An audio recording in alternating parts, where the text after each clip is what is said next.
आज हम लोग श्यानता या विस्कोसिटी पढ़ने वाले हैं। श्यानता का मतलब अगर सरल भाषा में कहें तो गाढ़ापन।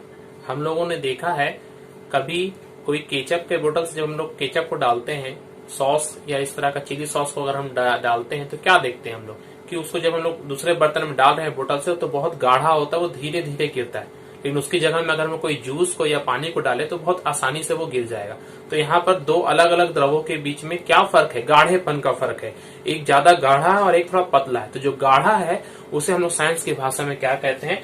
श्यानता या विस्कोसिटी कहते हैं। आप लोगों को समझ में? श्यानता का मतलब क्या? अगर कोई चीज गाढ़ा हो तो श्यानता।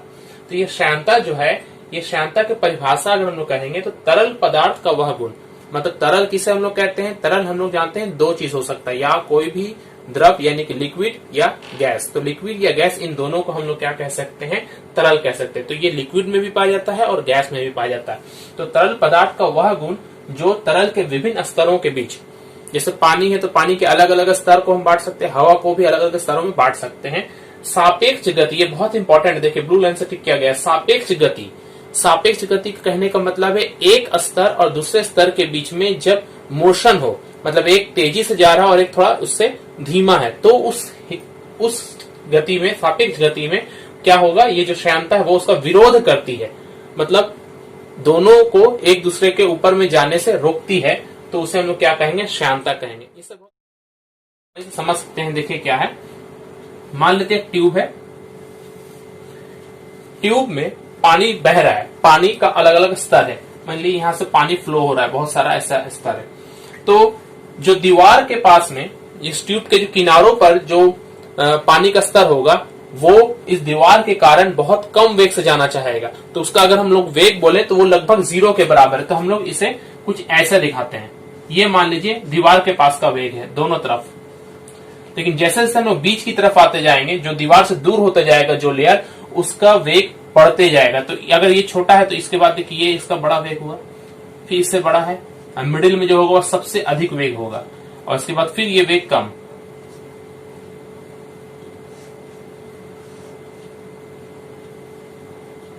ये वेग जैसे जैसे मिडिल की तरफ जा रहा है इसका वेग बढ़ते जा रहा है। ये वेग सबसे अधिक है, मैक्सिमम है, और सबसे कम है, इसे हम 0 की तरह मान सकते हैं। तो हम लोग देखते हैं जब भी किनारों पर कोई पानी का स्तर होगा उसका वेग कम होगा, जैसे मिडिल की तरफ जाएगा वो अधिक वेग से जाएगा। तो जब ये एक साथ जब प्रवाह करेगा तो क्या होगा? जो अधिक वेग वाला है और वो पहले जाना चाहेगा, जो कम वेग वाला है वो उसे रोकना चाहेगा। तो यहाँ पर दोनों के बीच में क्या है? सापेक्ष गति हो रहा है। दोनों के बीच में गति का जो डिफरेंस हो रहा है, इसे ही हम लोग क्या कहते हैं? सापेक्ष गति या रिलेटिव मोशन। तो ये रिलेटिव मोशन के कारण जो हल्का जो जिसका वेग है वो अपने से तेज गति वाले को वेग को रोकना चाहेगा। तो यहाँ पर एक घर्षण की उत्पत्ति होगी। यहाँ पर देखिए क्या वर्ड कह रहे हैं हम? घर्षण। घर्षण क्या होता है? जब दो ठोस वस्तु एक दूसरे पर चलते हैं तो उनमें घर्षण होता है। उसी तरीके से जब कोई द्रव या कोई गैस जब एक स्तर दूसरे स्तर पर चलता है तो वहां पर श्यानता होता है। तो द्रव के लिए जो श्यानता है वो ठोस के लिए घर्षण है। तो श्यानता ठोस पदार्थों में नहीं पाई जाती है। ठोस पदार्थों में इसका जो नाम है वो घर्षण है, और ये द्रव और गैस में ये सिर्फ श्यानता पाई जाती है। और जिस द्रव में ये श्यानता अधिक होगी, मतलब जो ज्यादा गाढ़ा होगा, उसे हम लोग श्यान द्रव कहेंगे, और जो उससे कम होगा उसे कम श्यान द्रव कहेंगे कि जो श्यानता है वो सिर्फ और सिर्फ गतिशील तरल पदार्थों में होती है। जब कोई तरल अगर स्थिर है तो उसमें श्यानता का कोई मतलब नहीं है। श्यानता तभी उत्पन्न होगा जब वो गति करेगा। और इस श्यानता की सीजीएस सिस्टम की इकाई हम लोगों को जानना बहुत जरूरी है। सीजीएस सिस्टम में श्यानता की इकाई है पॉइस। इसको याद रखेंगे, POISE, पॉइस। टर्मिनल वेलोसिटी या सीमांत वेग। सीमांत वेग क्या है? जब कोई वस्तु किसी श्यान तरल में, मतलब ऐसा तरल जिसमें श्यानता पाई जाती है, गिरती है तो प्रारंभ में उसका वेग बढ़ता है, किंतु कुछ समय के बाद वह नियत वेग से गिरने लगती है। इस नियत वेग को सीमांत वेग कहते हैं। इसे हम लोग समझते हैं। मान लेते हैं कोई एक बॉल का टुकड़ा है, वो किसी एक श्यान द्रव, फॉर एग्जाम्पल ग्लिसरीन है। ग्लिसरीन एक गाढ़ा द्रव है पानी की तुलना में। ये बॉल का टुकड़ा या बॉल, लोहे का बॉल है, ये जब नीचे की तरफ गिरेगा तो इसके भार के कारण इसके वेग में प्रति सेकंड वृद्धि होगी। जैसे जैसे नीचे की तरफ गिरते जाएगा इसका वेग जो है बढ़ते जाएगा। वेग क्या होगा? नीचे की तरफ धीरे धीरे बढ़ते जाएगा।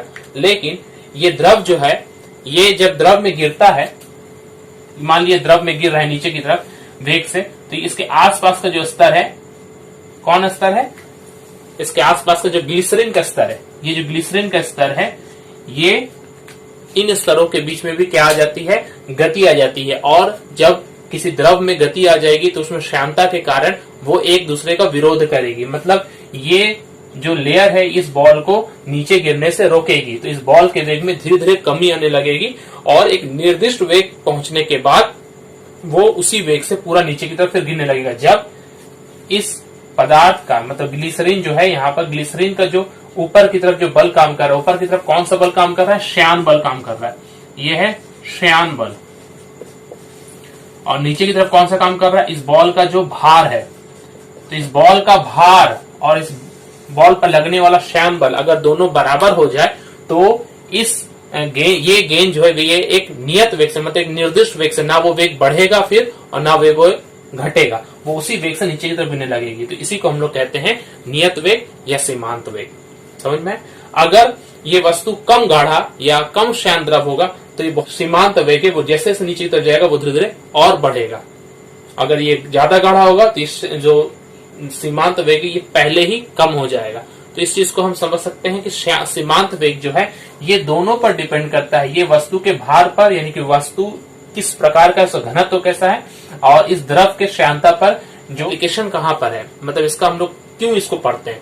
तो हम लोग देखते हैं जब फ्लाइट से ऊंचाई से जब कोई पैराशूट जंप करता है पैराशूट लेकर, तो क्या होता है, पहले जब ऊपर से कुछ दूरी तक गिरता है तो उसके वेग में कंटिन्यूस बहुत तेजी से वृद्धि होती रहती है और बहुत तेजी से गिरता रहता है। वहां कुछ ऊंचाई गिरने के बाद उसके वेग जो है वो फिक्स्ड हो जाता है और वही है सीमांत वेग। वो फिक्स होने के बाद फिर उसी वेग से वो जमीन तक पहुंचता है। ऐसा क्यों होता है देखते हैं हम। ये मान लीजिए हमारा धरती है, यहां से कोई एक पैराशूट गिर रहा है। ये जो पैराशूट स्टार्ट में जब गिरता है तो कुछ दूर तक इसका वेग बहुत बढ़ते बढ़ते यहाँ पर v मान लीजिए मैक्सिमम पहुंच गया।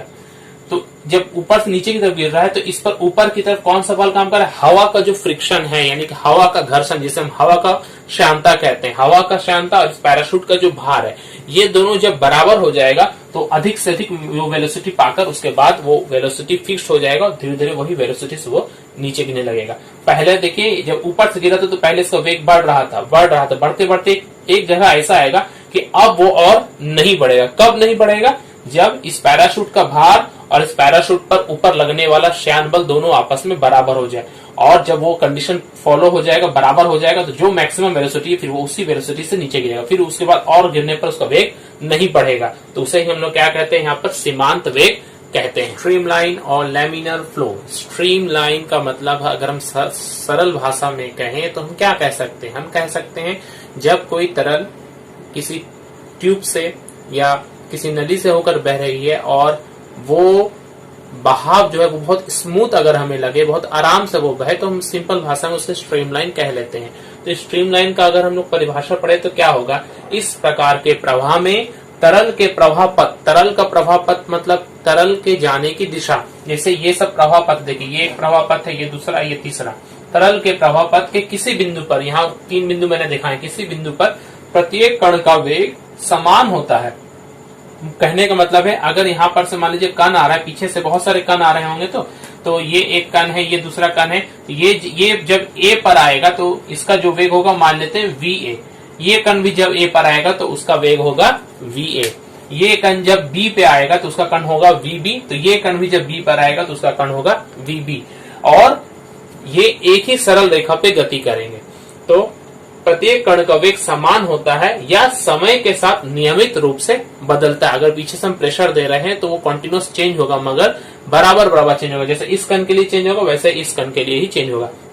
मतलब पिछला वाला जो कण है वो अपने आगे वाले कण का अनुसरण करता है। मतलब जिस रास्ते से उसके सामने वाला कण जा रहा है, जिस वेग से जा रहा है, उसी रास्ते पर और उसी वेग से उसके पीछे वाला कण भी जाएगा। समझ में? टर्बुलेंट फ्लो की परिभाषा देख लें। इस प्रकार के प्रवाह में किसी बिंदु पर तरल के कणों का वेग अनिश्चित या अनियमित होता है। मगर जैसे कि ये अगर मैं एक ट्यूब ले रहा हूँ पानी का, तो इस पे जो ये कण जो जा रहे हैं, ये देखिए कोई एक निर्दिष्ट वेग नहीं है, ये घूम जाएंगे, यहाँ हम लोग कह सकते हैं वर्लपूल जिसे कहा जाता है। वर्लपूल कहने का मतलब घूर्णी, यहाँ पर घूर्णी का संभावना हमें ज्यादा देखने को मिलेगा, क्योंकि पिछले वाला जो कण है वो सामने वाले का अनुसरण नहीं कर रहा है। वो पिछले वाला कभी हो सकता है सामने वाले से आगे चले जाए, या उल्टा भी हो सकता है, वो हमेशा उसका गैप जो है चेंज हो जाए ज्यादा, मतलब वो स्लो हो जाए। तो ऐसा होने से हम देखते हैं ये टर्बुलेंट हो जाएगा, मतलब कोई निश्चित नहीं रहेगा इसका दिशा। जैसे हम लोग स्ट्रीम लाइन में स्मूथ स्ट्रेट लाइन से दिखा रहे थे, यहाँ पे स्ट्रेट लाइन नहीं होगा, यहाँ पर जिग जैग वे में टेढ़ा मेढ़ा करके जाएगा। तो इस तरह का जो गति होता है हम लोग अपने डेली लाइफ में हमेशा हम लोग इस तरह के टर्बुलेंट फ्लो को देखते हैं। जैसे कि जब मान लेते हैं कोई तेज हवा चलती है तो देखते हैं हम कहीं कहीं जो है वो घूर्णी की संभावना आ जाती है, तो वो जगह में या किसी नदी में जब बहुत तेजी से कोई नाव अगर जाए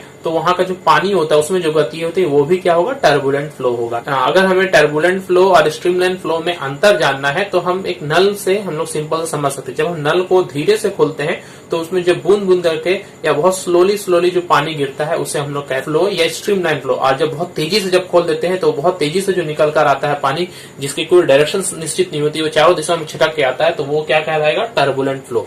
श्यानता पर तापक्रम का प्रभाव। श्यानता है वो किसी वस्तु के गर्म होने से वो कैसे चेंज होता है।